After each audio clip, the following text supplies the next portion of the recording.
All right, we're here. Cheers. Holiday drinks, even though I'm not having a holiday drink. Chestnut praline is my favorite, though. I'm surprised that you didn't get that. It's just very sugary, and I'm like not. What you're getting now? I mean, what are you drinking It's just now? a non-fat. Oh my god, I can't even remember my orders. Almond milk, sugar-free. That's what it is, not non-fat. Okay. Almond milk, sugar-free vanilla latte. Oh, okay. Simple. Yeah. And it hits. Yeah, absolutely. I have my typical caramel macchiato because I'm a basic bitch like that. So yeah, whatever. Anyway, welcome. She's back I'm from Canada. back. More relaxed. Yes, you needed it. Canada was so nice. I know. Canada is beautiful. I want to Photo go. back there.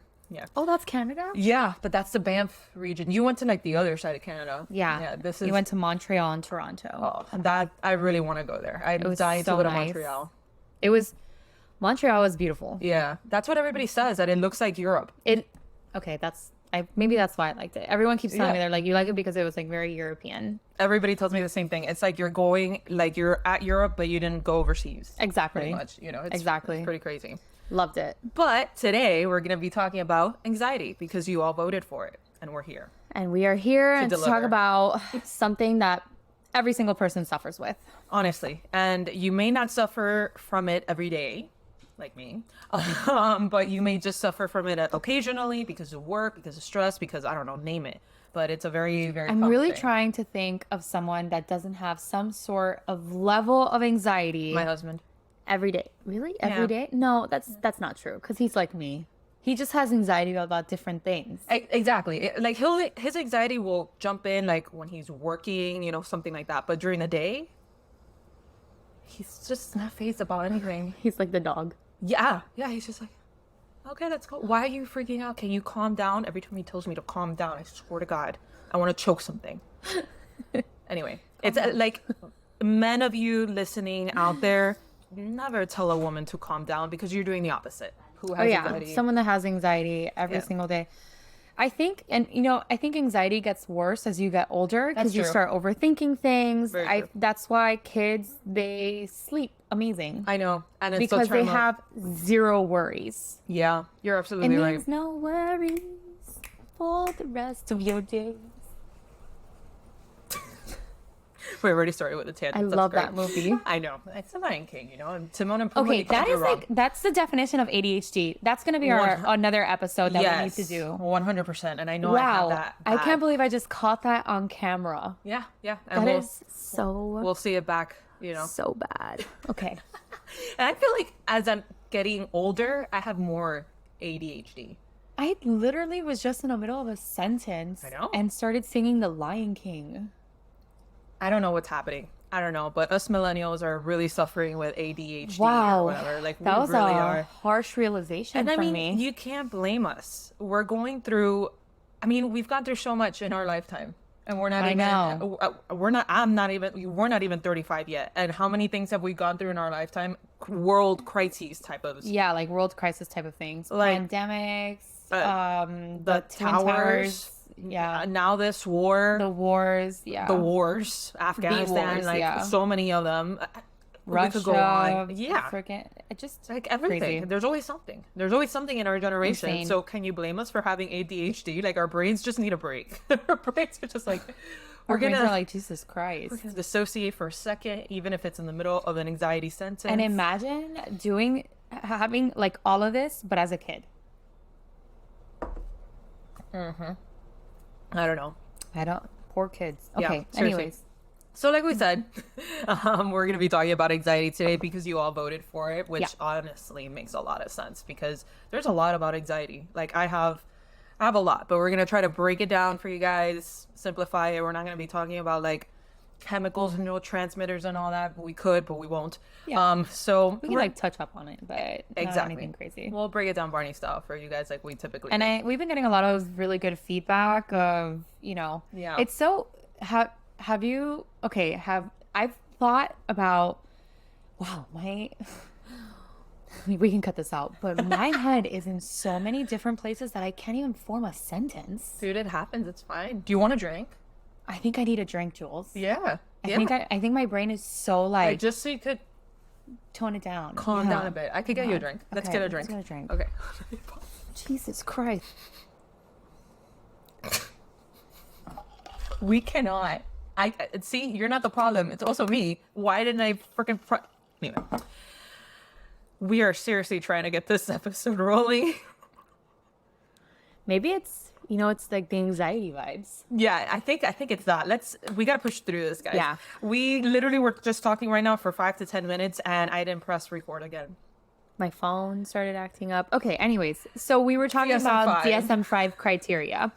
If you need to have a diagnosis of something, for example, Psychiatry-wise. Yes, psychiatric-wise, or mental-wise, depression, anxiety, anorexia, any of those things, usually that falls under something called, or we try to diagnose it by following criteria, and we use what's called DSM criteria, and the latest version is version 5, which is why we say DSM-5, okay? So for DSM-5 criteria for anxiety, it's basically a group of mental disorders that causes excessive nervousness, fears, and apprehension or worry. Right. Me every day. Well, me too. I mean, yeah. So there's like mild anxiety and then there's like a lot of anxiety. Yeah. And I feel like there's a lot of people out there that just have baseline anxiety and no one ever tells them that this is anxiety. Yeah. And they just feel like, okay, at least for us Cubans, they're like, oh, she's a very nervous person and muy nerviosa. Or tiene los nervios alterados or something like that. Anxiety. So it's a cultural thing too of like, oh no, she's just like that. Like she's a very nervous, like frantic person or whatever. And so funny you say that. When I was in medical school, I had my first bout of anxiety. Right. And I had a couple of panic attacks before, but I never had like baseline anxiety. And I remember when I had a panic attack, I had no idea what was going on. I thought that I was dying. And I remember telling my mom, like, no, my heart hurts and I'm pretty sure I'm going to die. And my mom literally looked at me and she's like, yo tengo una pastilla para eso. And she gave me a pill. I still don't know till this day what she gave me. Oh my God. And it went away. And I was so confused the next day. I was like, what was that? It's probably a benzo. I don't know. I still don't know to this day what she gave me. Yeah. Un transcene, whatever that. Bro, transcene is like amazing. Transcene is amazing. Is that how you say it in English? I don't even know. We don't use transcene. Really? So I think that's like Cuban or wherever they got it from. I remember that I had the worst anxiety about a physics exam that I was going to take. And I could not figure out like how to do a certain freaking, I don't remember what, like a formula or some bullshit. I couldn't. I was so anxious about it and I was freaking out. My mom gave me literally like the tiniest little bit of transene. Dude, I was able to figure that out the next day. I don't even know. It was all anxiety, and I don't know what is in that. I don't know what transene is. We should look that up. We should look it up. Treat partial seizures, sudden alcohol withdrawal. It's a benzo. It's a benzo. Yeah, exactly. Well, I'm telling you, it worked wonders. Well, it worked. Well, I don't even know if that's what she gave me, but probably. I don't know.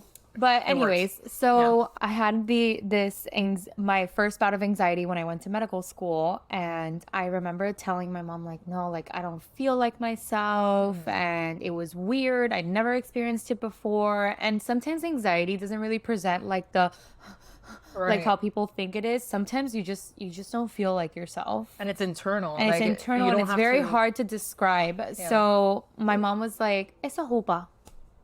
I saw upa. What is that? Upa, I don't know. Fucking, she just like put a word to it. And she was like, upa. Like almost like, I've never heard of upa. Yeah, she goes, it's a upa. So now, like as a joke, like me and my mom, like whatever, I have some sort of like mild degree of anxiety. Mm-hmm. I'm like, mom, I have the upa is. It's upaing. It's upaing. Damn, that's a new one. I had not heard of upa. I gotta ask my mom if she knows about upa. She should, because I don't think so. I think it was just like something like, that my mom personified. My mom decided to make up or something. I don't know. But the upas. The upas, anxiety, yeah. So yeah. And so these disorders, like you said, they alter like just how you feel, how you react, how you process information. Usually you're kind of shaky. You don't remember a lot of things since you're so nervous. You're not really paying attention to what you're doing. So sometimes it can be associated with memory loss. Yeah. A lot of times like you lose sleep because Literally, it's so yeah. much. You know, when you're anxious, your body releases a lot of hormones like and different type of mood altering substances. So like I guess a good example would be like cortisol, Yeah. adrenaline. When your body is in like this like fight or flight mode, that's what's going to be elevated, and that's, you know, that's a good thing because when you're in that kind of situation, you kind of want to have those Yeah. hormones. It's kind of like a protective effect or And a maybe like survival thing. evolutionary. Yeah. But if you have chronic elevation of those things all the time, you're gonna start feeling some symptoms of anxiety for sure. Right, right, right. Okay. And then, yeah, those were some of the physical symptoms. And then, like, for instance, I also get like stomach aches. Oh yeah, yeah. My stomach just, Diarrhea. exactly. So, physically, not just mentally does it manifest, but it also manifests like physically in sleep, like you said, Yeah. chest pain, like you had said, like the heart palpitations, the stomach aches and stomach problems. I had them all the freaking time while Yeah. I was in college. Well, All the there's freaking time. so your gut holds a lot of serotonin. That's why. Okay. So that's why when you have anxiety, a lot Yeah. of people have stomach aches, they Ugh. feel nauseous, vomiting, Yeah. diarrhea, and it's all because of that. It's all tied together. It was awful, but yeah. So yeah, anxiety disorders are the most common mental health disorders in the United States, affecting nearly 30% of adults at some point in their That lives. number has to be wrong. It has to be more than that, right? Yeah. When I found that, I'm like, I don't believe that number it's at gonna all. be like 30%. I don't that you know if maybe when they're reported saying reported exactly. and diagnosed, you know? Yeah. Because a lot of people don't. They're And like, now in this day and age, this is like very much talked about. Oh, yeah. Wellness is very much talked But it's about. very new. But it's very new because back then it was like you told someone you had anxiety and it was you're crazy. Exactly, exactly. And I mean, even still now, my mom is literally anxiety personified as a person. She's walking anxiety. And she doesn't, I mean, no, I don't need to see a doctor for that or whatever. Like, I mean, it's one of I those think things everyone that- needs a therapist. I think therapy is wonderful, but she won't go to a therapist to talk about it, you know, and it's part of that generation of like, I don't need to see a therapist for this. Like, this isn't like, That same time around med school, my dad went to go visit me. And I was already having the anxiety. It was part of the reason why he came up because he was kind of worried about me. And then he spent just like a weekend together. My anxiety was so bad that my dad was sitting in front of me and he was talking to me and I was in another world. damn, Like it didn't feel like I was there. like you dissociated. Yeah, like I dissociated. And then and this is like, you know, some people are probably hearing this and they're like, holy shit, like we would Yeah. have never known. Yeah. And that's kind of the sad part about anxiety. Like you actually don't know like how many people are like feeling like that Yeah. because we're all really good at putting on this like A mask. mask and that it's all okay. And in the inside we're like about Dying. to have a mental breakdown. Exactly. And I don't so even I know. actually did have a panic attack in the middle of a Walmart because I went with him. And with him? yes, with my dad. Oh, shit. So we went to a Walmart. Oh, God. And he was sweetest thing ever. He's like, let's go to Walmart. I'm gonna like kind of like, you know, like buy a couple things so that I leave you like stocked up. And then I was like, okay. And then I got to Walmart. You know, Walmart's massive. Yeah. There's a lot of people and everything. Too much stimulus. Way too much. Yeah. So I had a panic attack in the Walmart and we had to leave. And for the first time ever, my dad looked at me and he's like, maybe you should see someone. Damn. And your dad's like old school Cuban. Like, Old school like Cuban. typical, like our parents. He didn't believe me until he saw me have Damn. I a could panic only attack. imagine like the conversation he had with your mom of like, hey, I saw it. Like she's not joking. Like she's not And he exaggerating. tried to like not, you know, make a Aw. big deal out of it, but he's like, you know, maybe you should talk to someone. Yeah. And I was like, I was actually kind of happy Yeah. that he told me that because I Yeah. started laughing in the car and then I was like, it was pretty bad, right? Like my panic attack was bad. And he was like, you freaked out. Oh. Anyways, But oh man, yeah. I mean, it sucks. I had one anxiety attack in front of my mom, And she's the type of person that if she doesn't know what to do with me, mind you, she's my mom. You would think that after 34 years, like she would know what to do with me, but she doesn't.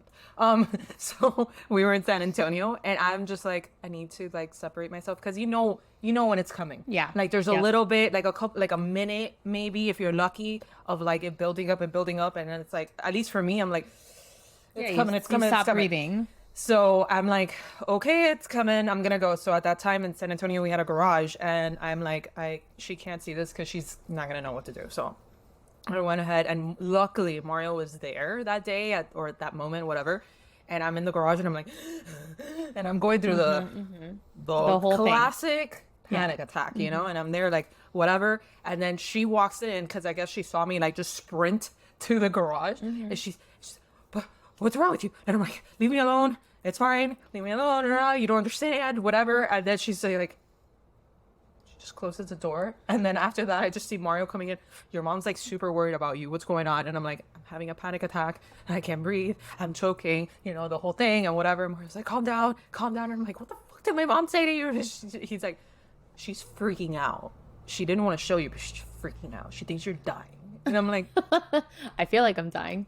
yeah, exactly. I'm like, well, I literally feel like I can't breathe right now, but you know, anyway, but yeah, that was like that time frame that I had like a lot of, you know, those episodes, and they suck. Anybody that's they're had terrible. panic attacks, you know what I mean? And if you haven't had a panic attack, Good for you. yes, You're succeeding in life. you at some are point. doing Yeah. something right in your life, you know. Yeah. But to kind of touch up at least on how it feels different for everybody, but at least for me, it felt like choking, like I couldn't, like I felt literally like there was a ball in Yeah. my throat that would inhibit me from like talking and like breathing really, so I would hyperventilate, you know. And that's how sometimes people, like a lot of the times, they hyperventilate and then they pass out, you know, from it. But that's why they tell you try to calm your breathing, Yeah. concentrate on your breathing, you know, to get yourself out of that, you know, Might have state been and whatever, different, like the times that I've had it. Luckily, I haven't had one in a really long time, and I'm very Me too. thankful for Yeah, it because knock on I wood. hate the way that feels. it's horrible. But like at first, I used to have chest pain, Oh yeah. like palpitations. Mm-hmm. Sometimes I would feel dizzy. One time, you know, like when a person wants to cry and they're holding it back until that moment where they just explode. Yeah, and you can't stop. And I can't stop it. That happened to me another time. That's happened to me, yeah. And I wasn't even like sad about anything. It was just the anxiety. Right. It was so much Yeah. that it just like I felt like my eyes were like bulging out of my head. Yeah. It sucks. It sucks. And then So, the feeling of not breathing is the worst. the worst. I hate that. And it's like you take a deep breath and you don't feel like you're like filling your lungs. exactly. You don't feel like you're actually breathing, but you are. But You you are. don't Yeah. feel like you are. But it's strange and it's horrible. But anyway, so generalized anxiety disorder, or AKGAD, is characterized by persistent and excessive worry about a variety of things. People with GAD may worry about their health, their finances, their relationship, or in the world in general, like us millennials. Yeah. We have a lot to worry about these Yeah. days, unfortunately. Everyone has their I mean, there's so many things to worry about. there's so many things to worry about. like And everyone particular to has everybody. and everyone puts importance to different things. Absolutely. So like what you're having anxiety about, it's like Mario. It's like Yeah. he's like, why are you worrying? But Yeah. then like Mario thinks of like other things, and you're like, why are you worrying? About Exactly. It's just particular to each person. that? Each person, yeah. Absolutely. Social anxiety disorder, or SAD, SAD. It's pretty like that's pretty spot on. Like Yeah. is characterized by intense fear of social situations. People with SAD may worry about being judged, embarrassed, or humiliated in social situations. Me. Definitely had some social anxiety when we Me. started our podcast. Yeah. I was like, I know. We all do. And I still do to this day when I do like stupid like TikToks or whatever. Like I'm just like but you know, I just feel like the reason we do that is because we were just raised in a different generation, 100%. in a different world. Like, Yeah. you know, I feel like a lot of the people that are really popular right now on Instagram, Social media. on social media in general, are people that probably when they started doing these things, they're like, oh, well, that's kind of stupid. You know what I mean? But they just kept on doing it. Yeah. And then it became normal. Yeah. And, you know, it's just a different you know, what we were raised as, like we would think that that's weird. But now the generation of now, that's like normal for them. Like it's normal to go and record a what I eat in a day video 100%. or like Yeah. what I do in my day. Like this is like spend the day with me to go shopping.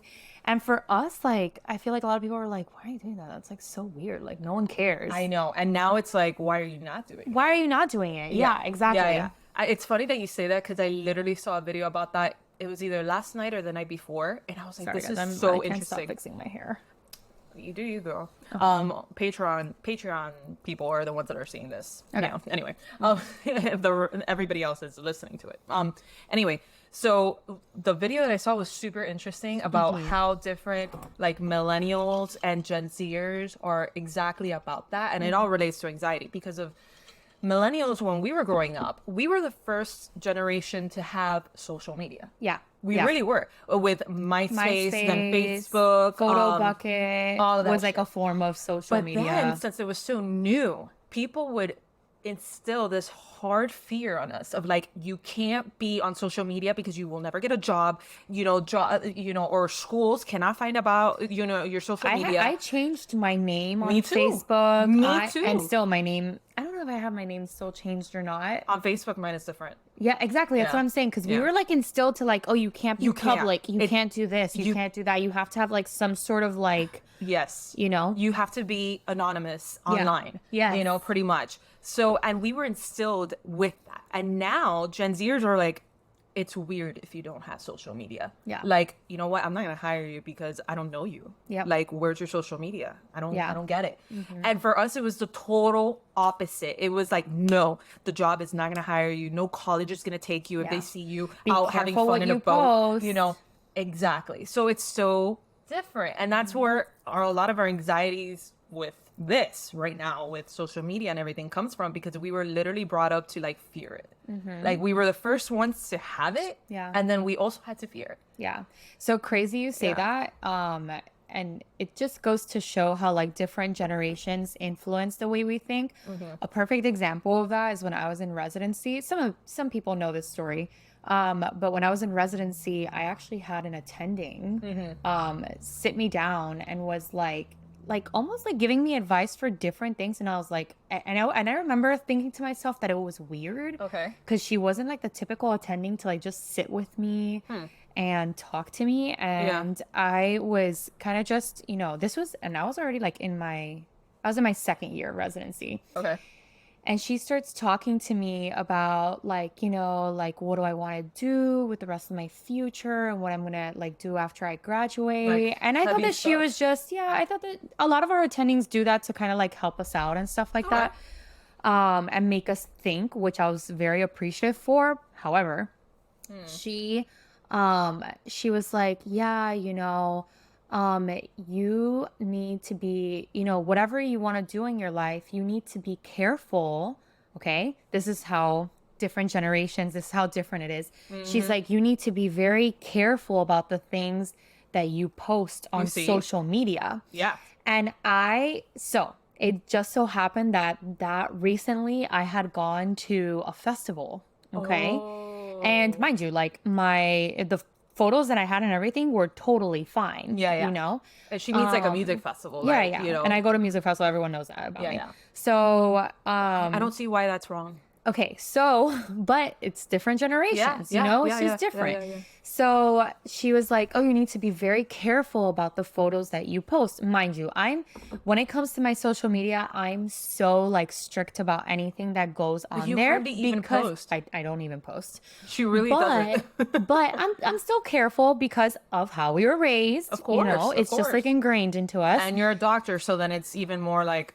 But they saw like what other people are posting, but at the end of the day, still not anything bad, right? Yeah. But she told me, she was like, oh, you need to be very careful about what you post on social media because that can affect the way that others view you professionally.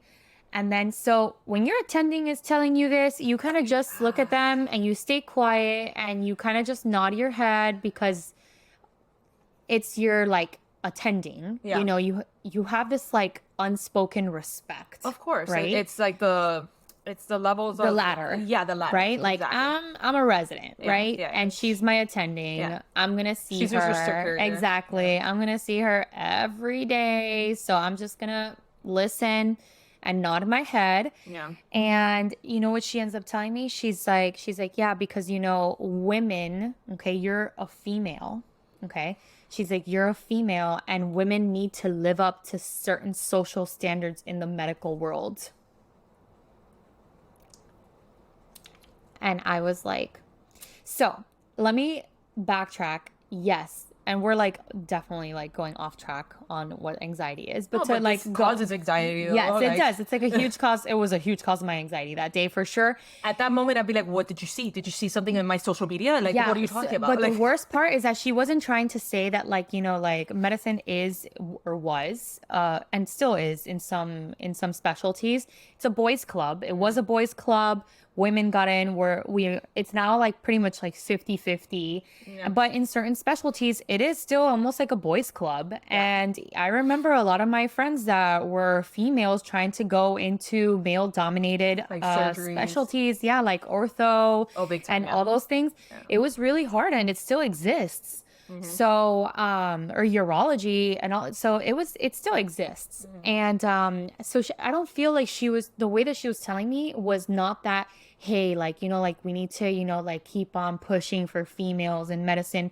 What she was trying to tell me is that, be careful because we need to like have a certain standard and like all these things to like be in med. And I was just like, you're a female, like yeah, you're not helping the cause. I was literally shocked. I was like, what are you talking about? Why are you telling You're me like this? doing the opposite Yeah. right now by telling me this. And I'm not gonna like out her or anything, but she had her own social life, which was very not traditional, right?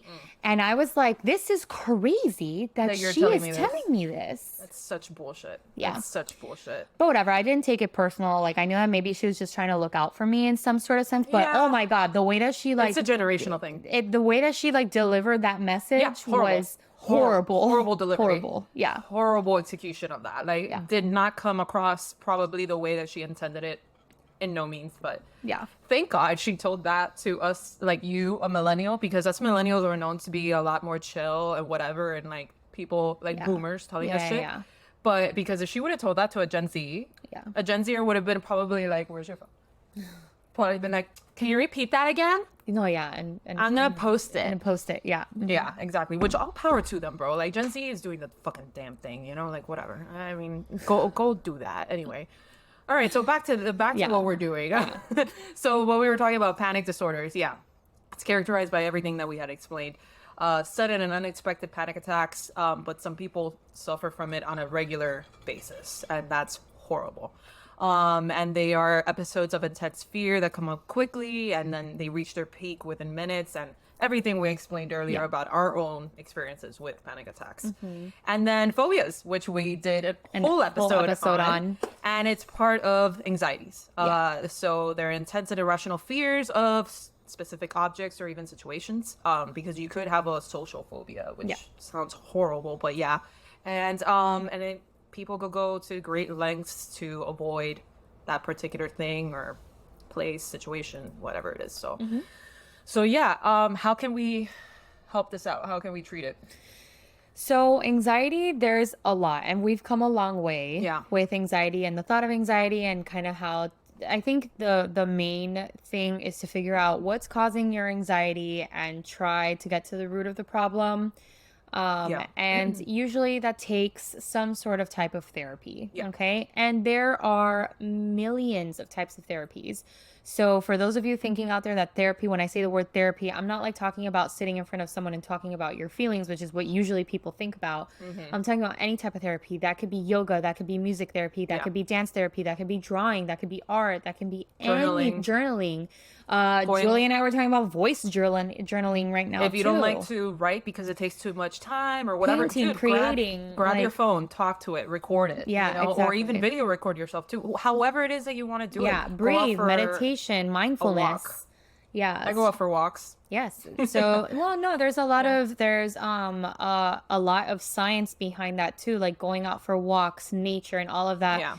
It has shown to improve anxiety. There's even a lot of reports of people walking out barefoot to feel the ground like on their bare feet. Grounding. There's something about grounding Yeah. that alleviates a lot of that anxiety.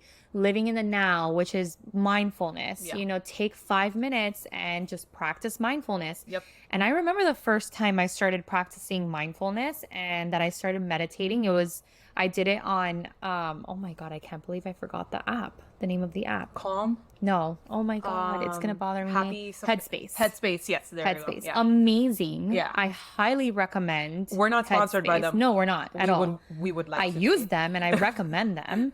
And they have 3-minute meditation. They have 5-minute meditation. And they even have like games and stuff. No, they've like... partnered up now to do runs with Nike. Oh, really? And I think this is pretty old already. I haven't kept up with it.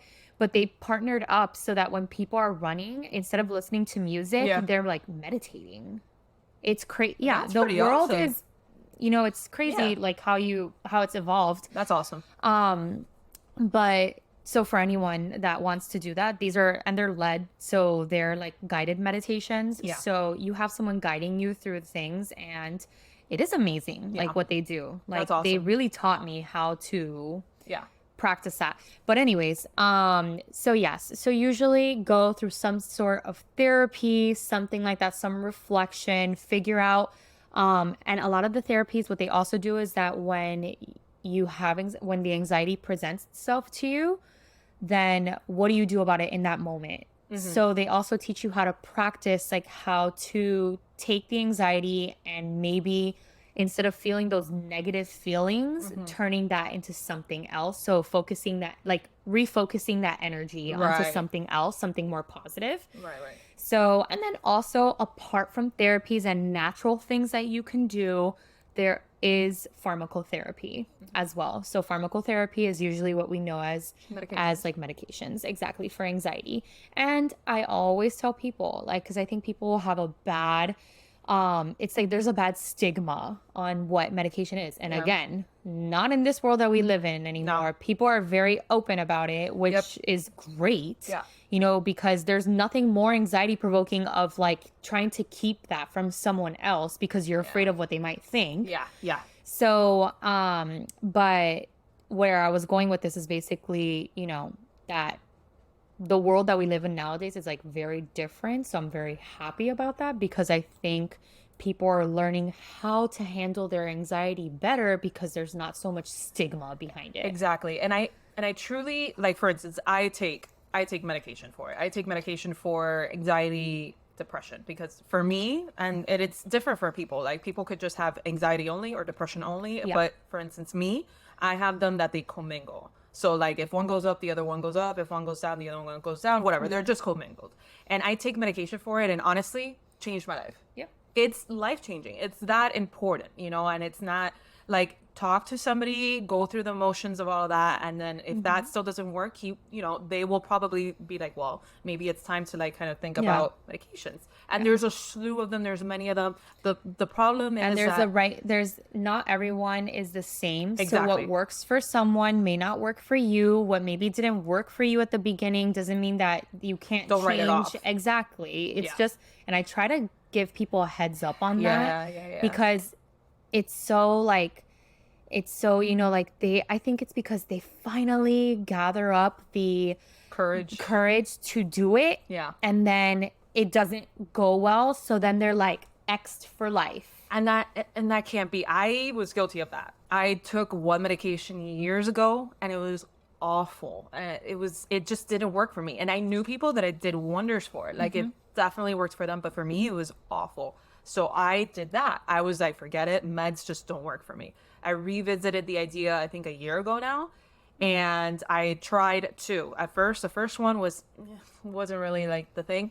The second one, that's it. It's the one that I've still been on. Yeah. And it's, like I said, life-changing. So I recommend it like full-heartedly. I know it takes, at least for our generation and generations prior to us, like it takes time to like accept it, to be like, yeah, I need this. And we're so programmed now to like want results now. Immediately, yeah. Like we want immediate like instant gratification. Which is the other thing about these meds, that they take like a certain amount of weeks to at kick in. least 4 to 6 weeks to even kick in. So a lot of people just stop it like a week or two into it Yeah. because they're like, Yep. why am I taking this if I don't feel anything? But Exactly. that's not how it works. You got to give it like at least a month. Yeah. For me, it was definitely a month. Yeah. For sure. 4 to 6 weeks, exactly. For sure. So And sometimes it's difficult. and sometimes you need to remember, we're not gonna like slam you with a high dose either. We're gonna start slow and low, and then we're gonna see how that goes. But and I get it. Like, again, we live in an age where we want instant gratification. Yep. We want something to work now. Yep. You know what I mean? That's why there's a lot of people that have addiction to benzodiazepines, because they're anxiolytics that work right immediately. Yeah. And they feel great. and they feel They feel Listen, great.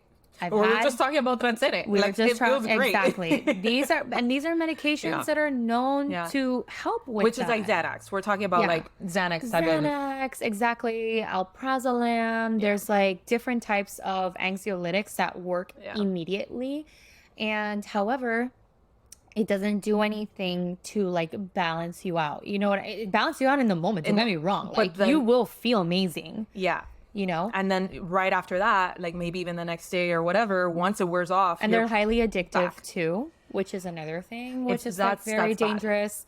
So to then get off of that is like exactly, but again, instant gratification. People like that feeling, and they're like, "This is the only thing that works for me." And that's like, yes, we know, like of course it's gonna work. works. It works. Yeah, you know, 100%. we know that, but it's not the long term. You know, so So yeah, so what I was saying is that we need to kind of give it a chance, and I get it. It's like going back and forth, and you Yeah. know, like a lot of people really want that personal connection, which is very difficult because a lot of therapies nowadays are telehealth based.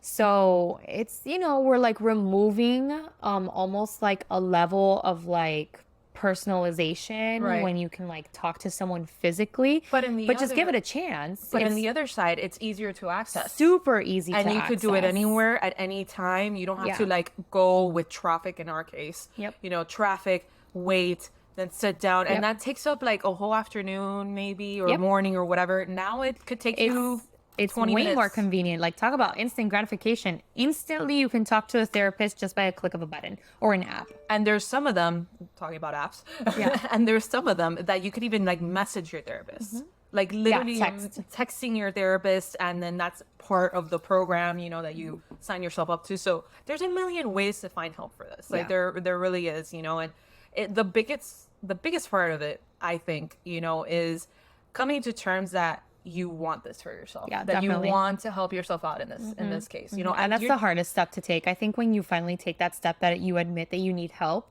and you're finally like ready to receive it, you know, there's like one thing about admitting you need help, and then there's another thing accepting the help. Yeah, and that's okay. That the big part about it too is that if like you feel like it's a failure or it's something wrong with you, no, it's just we're all human. We all have things.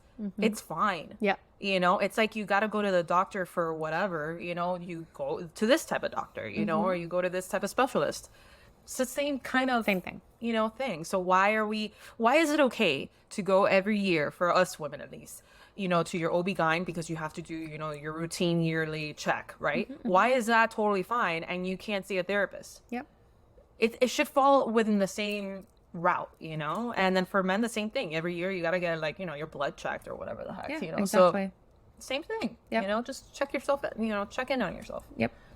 Anyway, all right. So how are anxiety and fear different? Because we did touch upon that. And sometimes anxiety kind of has like a blurred line with fear because it kind of feels like fear. Fear is a symptom of anxiety. Yeah. So it's like, you know, you're like, oh my God. And you're like all stressed and all those hormones. We're very happen, complex you know? humans. Exactly. How are they different? All animals experience fear, but humans uniquely experience anxiety. Why? Because like you just said, we're complex. Yeah, we have a complex brain, you know, our amygdala starts Amygdaline. our hippocampus starts hippocampusing, our hormones start going up and down and mixing all together, and it's complex, and there's differences. Like, you can have fears, you can have anxiety, you can have both at the same time, you cannot have any of them at the same time. Yep. And it's kind of like how you were saying, which is kind of like our next talking point, like, what's the difference between anxiety and depression? There's a lot of symptoms that overlap with that as well. And it's hard to distinguish. But again, we kind of go back to like, what's the root cause of things? Yep. You know what I mean? Yep. So it's like, what came first, like the chicken or the egg? And sometimes you don't even figure that out. You don't. Yeah. It's like, because by the time that you actually start thinking about things, you're like, I don't even know where to start. Exactly. So then fear is a response to a direct threat. Okay. So literally like car accident. I don't know. Think of a direct threat. While anxiety is a response to a possible negative outcome in the future, so you're imagining it. And fear is something factual happening on the moment. Yeah. Physically actually there. And anxiety, you're imagining it. So the unique element in anxiety is a capacity to imagine a negative or a future outcome. Anxiety can be considered a condition of suffering from imagination, which I found that pretty poetic. Yeah. Suffering from imagination. Yeah. Because like we humans have imagination. That's what makes us different. Think. So you start imagining these things are not even real, you know? That's why you lose sleep, because you're just thinking and your brain just doesn't know how to turn off. Yeah. And, when I started meditating, that's when I first realized, when I said, wow, my brain is impossible to turn off. Yeah. Because, part of it was like, okay, try to just be blank. I don't know how to do that. And I remember the guided meditation would tell me, hey, if you're starting to drift off, focus again on a blank. And I'd be like, oh my God, like, it's so hard. It's so hard. It's like almost impossible for me to do, like for more than a couple of seconds, to be honest. Yeah. So, and talking about imagination is a complex capability that is still largely uncharted territory, as much of our processes and our brain is, to be honest, including its role in anxiety. So, I mean, there's a lot that we don't know still to this day about our brains and how it works. And this is just part of it. Like, we're different from animals because of our imagination, and yet we get these problems because of it too. I know. So, but how are anxiety and depression different? Yeah. So there's a lot of things that can overlap. You can be irritable, you can have insomnia, you can have difficulty concentrating, you can lose sleep, all of those things. And it's kind of like we were talking about the amygdala, which is like the emotional center, which kind of handles a lot of our memories too. Hippocampus, or the hippocampus, whichever way you want to pronounce it. It's another like memory center as well. We're still trying to understand like what each one of them does, what's their relationship together. So and sometimes it's, the symptoms kind of like overlap, and then maybe I feel like sometimes we almost like we almost say, well, maybe it's a little bit more of this, maybe a little bit more of anxiety, because we take the whole picture into account, or maybe a little bit more depression because we take like there's something else going on that we think that may tie into it a little bit better, like it just fits the puzzle a little bit better. But forget it. I feel like that's impossible. Like if someone told me, like, they're like, no, this person is like has no degree of this, just 100% this, I'd be like, I don't know. Yeah. I think you can definitely have majority of something. Right. But I don't think everything is like really black and white. Yeah.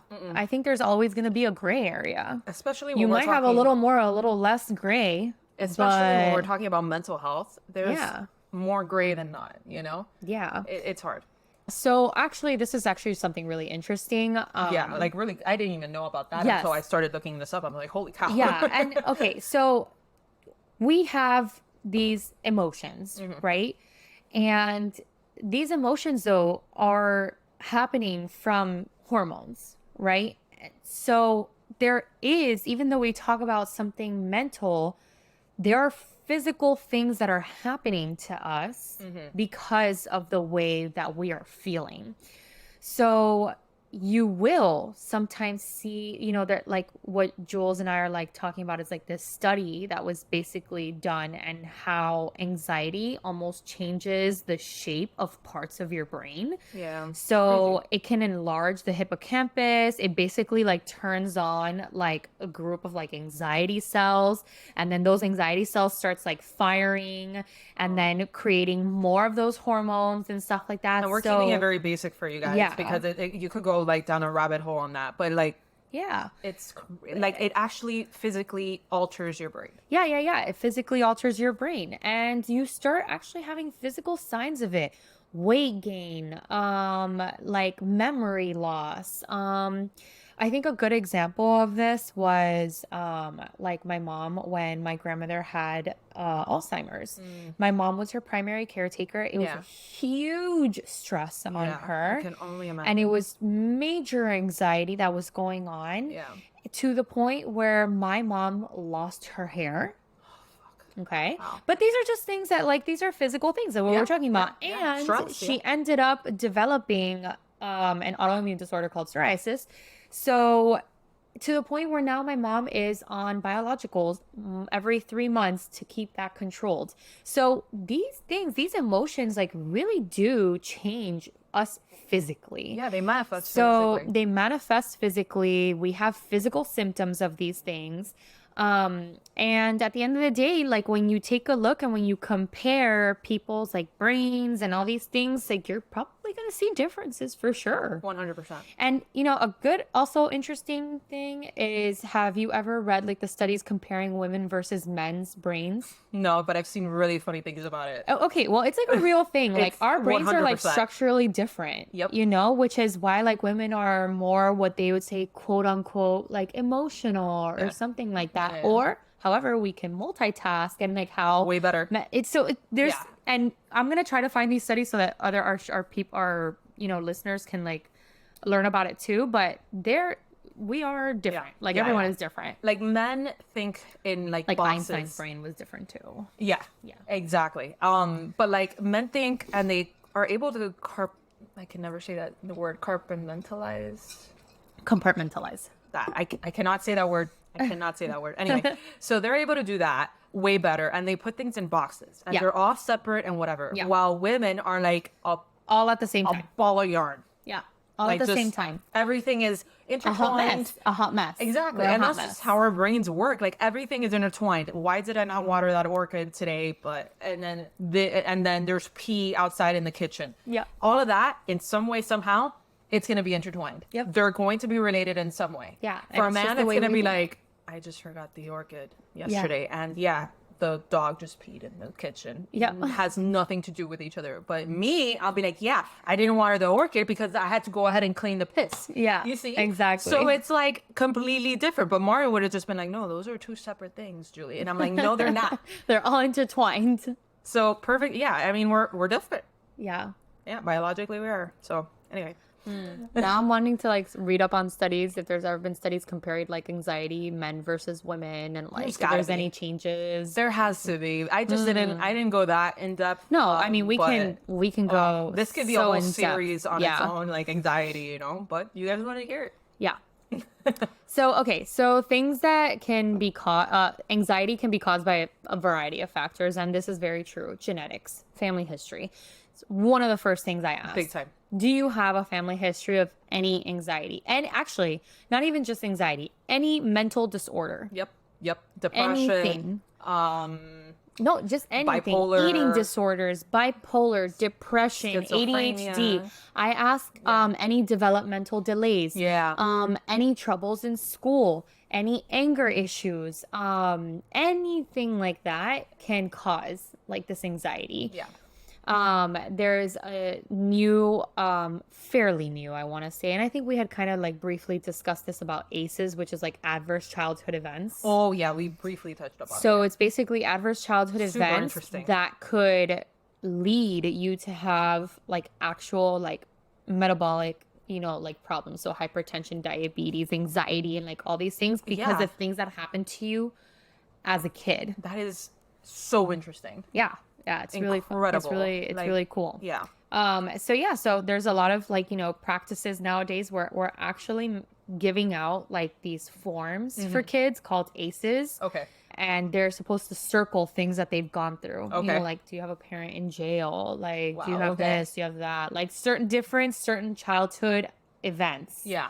And then we screen them and Yeah. we're like, you're at risk. Exactly. So Yeah. For depression, anxiety, name it. and something. like hypertension, diabetes, metabolic disease, obesity, like all those things. Yeah. So other things that can cause anxiety, depression is brain chemistry. So basically different fluctuation of mood regulating hormones. So anxiety disorders basically are imbalances of certain brain chemicals. Have to do a lot with serotonin and norepinephrine. Dopamine is a big one. But yeah, and then life experiences, stressful life events. Wow, I was just talking about literally this. just saying that, yeah. So stressful life events such as trauma, abuse, neglect can increase developing course. anxiety disorders because of everything that we were just talking about. Yeah. And then medical conditions such as thyroid problems, heart disease, obesity, everything ties in together because things can stay pretty much like in your head for a really long time, but Even if chronically you're gonna start manifesting physical symptoms. Exactly. And the crazy thing about how your mind works is that even if you're not conscious about that thought or that experience or whatever it is, it's there though. It's there, And lastly, substance abuse. And substance abuse. It's I mean, I think that's pretty like yeah. there's when I did my psychiatry rotation, like there was most of our admins were substance induced acute psychosis. Oh wow. So you do a drug and that's it. Like you lose your shit. That's like the simplest way that I can put it. You lose your shit because of the drug that you just did or what you've been using and stuff like that, and it's gonna catch up to you. Yeah, and those drugs alter that brain chemistry. Yeah, it alters the brain chemistry for sure. There's that. Yeah. So yeah, antidepressants, like we said, beta blockers are something as well that are thought of in, medication wise, to take for this. Sorry. Now, I didn't even know that beta blockers. I thought beta blockers were literally only for like, what is it, hypertension or whatever? Oh, we use it for arrhythmias. We use it for hypertension. But no, propranolol is a huge medicine that a lot of people take for social anxiety. Didn't even know that, but that's pretty to cool. give presentations, to do a dance. Like my doctor that helped me out on my autopsy. I love that story so much. He used to take propranolol. He told me that during, when he was like flinging the heart at me. He told me, he's like, I have a lot of social anxiety, so I had to take a propranolol to like do the dance in front of everyone. Oh my God. If you haven't listened to that episode, you really should. But propranolol, it's a beta blocker. So sometimes when you have anxiety, you have like that heart racing and all that stuff. So when you take a propranolol, it kind of calms that. And like if you're sitting down and I'm just talking and you're sitting down and you're kind of just hanging out and your heart is fine, you're okay, you're relaxed. Yeah. If all of a sudden your starts like beating super fast and you're having palpitations, you're going to start having anxiety about that palpitation. Right. Which leads to more palpitations and more anxiety. And it's like this vicious circle. Yep. So sometimes when you take medicines like propranolol, it's going to help. Yeah. Almost like when people take like Atarax, which is an antihistamine, it's like a Benadryl. Okay. It has anxiolytic, anti-anxiolytic effects too. They're like kind of little like side effects, but we kind of like use those side effects to help out with that. I mean, that's having a big spotlight these days. Yeah. Side effects of medications being the actual like usage for them. It's a whole world. It's a whole world, yeah. But anyway, so these different medications that we're talking about, some of them like antidepressants are SSRIs, and they're selective non-adrenaline and serotonin reuptake inhibitors. Selective serotonin reuptake inhibitors, yeah. There we go. Are the most commonly used medications for anxiety. And then we got benzos, like we were talking about, and don't forget SNRIs. So we have SSRIs and that's SNRIs, which is also like selective noradrenaline and reuptake inhibitors. So they do the same, they accomplish the same thing, just in different ways. SSRIs, SNRIs. So examples of SSRIs is going to be like a Zoloft. Okay. And then an SNRI is going to be like a Prozac. Okay. All right. Those So are I just guess- examples for So I guess people. it's which one like works for Exactly. for you. And Yeah. that's what I'm saying. Like, you need to find the one that works for you. Yeah. You Yeah, know? yeah. And there's so many. But yeah, Jules was saying now that there's benzos too, which are Which like, were what we were talking about, Yeah. Transcendent, Xanax. dude, those are amazing. I mean, I'm not even gonna lie. I'm not trying to like sit here and tell you to go take a benzo, No, but you know, I understand though. I understand that too. Yeah. Yeah. Yeah, yeah. When like these rappers are talking like, oh, Papa Zanny or whatever, I'm like, I get it. But you know, sometimes I feel like people like use them for like the other side effects, which I'm not like. When what? I took a Xanax because I had a panic attack, I felt like what I liked about it is that it leveled me. Exactly. You know, like it leveled me. Like I felt normal. Right. Right. It brought You me know, back to it a brought me back calm, to like- earth. Exactly. You know, like Yeah. I was in the high heavens thinking that like Or high hells. or high hells, exactly. Yeah. I was in high hell. Okay. And then it grounded me and I was like, oh wow, this is what it feels like to not have anxiety. And then you look at it and it's like, I was freaking the fuck out. I was freaking the fuck out. Like, yeah, so you Yeah. come back and you're like, oh shit, I like need where to was I? chill, yeah. Yeah, I need to chill. Yeah, yeah, yeah. But then, like, you know, yes, there is the side effects of like the drowsiness and like all these things. I'm not into the and I'm not drowsiness, into though. that. Yeah. I like I don't know why people like that.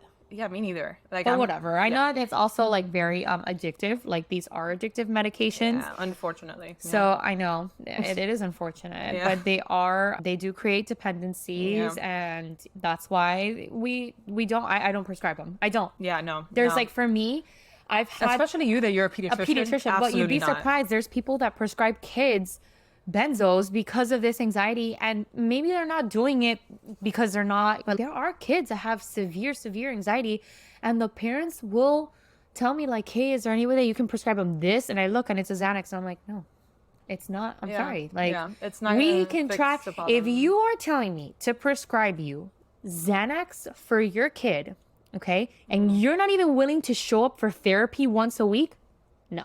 It's still gonna be a no, even if you were taking therapy. Yeah, yeah. But it's like if you are at that point, you need to make a decision, and you need to make a decision of how to go about it, go to the root of the problem, fix the root of the problem. Yes, we have other meds that are they cause less side effects, less addictiveness, and all these things. And it's like, I'm sorry, like I'm not. So sometimes there are people that prescribe these things, probably not to like a kid or like a school-aged kid, Okay. but maybe like an adolescent, and it's still a no for me. Yeah, yeah. Hard no. No. Hard no. The only way that I could see it being somewhat of an okay thing would be like something acute, like, oh, because he or she has anxiety about flying and we gotta go on this 8-hour flight. Yeah. You know, so But even then, like, Benadryl. It's exactly. So then Like, no, that's still a no for me.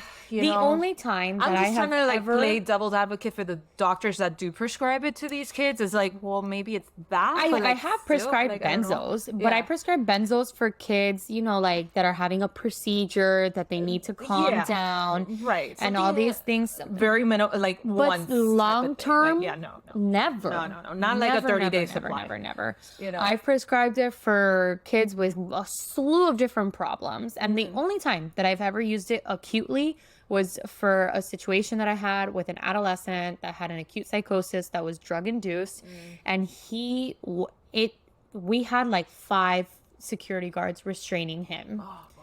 And I had to give him a whole slew of things. Like I gave him Benadryl, I gave him Haldol, I gave him a ton of things. Those are different situations. Those are extreme situations. But for an outpatient that you're gonna come Yeah. to me and you're like, oh, my kid has a lot of anxiety, and I'm like, no, look, I'm sorry. Like you're gonna have to put in the work. You're gonna have to dig. Yeah. And you're gonna have to solve like what's going inside. But I'm not giving you a Xanax. Like I'm not giving you a benzo. Period. Right. Yeah. Yeah.